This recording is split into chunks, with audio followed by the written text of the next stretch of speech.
अनेक विद्वान एवं भक्त से स्वीकार कर श्रीमद् भगवत गीतार यहीटार गीता मध्य हूँ श्रेष्ठ श्लोक। नवम अध्याय राजविद्या राजगुह्य श्लोकटी है अनन्याश्चिन्तयन्तो मां ये जनाः पर्युपासते तेषां नित्याभियुक्तानां योगक्षेम वहाम्यहम्।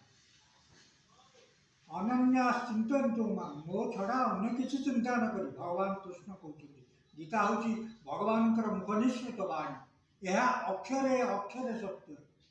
अनन्याश्चिन्तयन्तो मां ये जनाः पर्युपासते तेषां नित्याभियुक्तानां योगक्षेम वहाम्यहम्। ता अर्थ मोर दृढ़ भाव में मोर जो शरण निये आउ किसी चिंता न करी तार मु योगक्षेम योग शब्दर अर्थ अप्राप्त वस्तुर प्राप्ति एवं क्षेम शब्दर अर्थ प्राप्त वस्तुर सुरक्षा उभय करें। श्याम रामचंद्र की जय।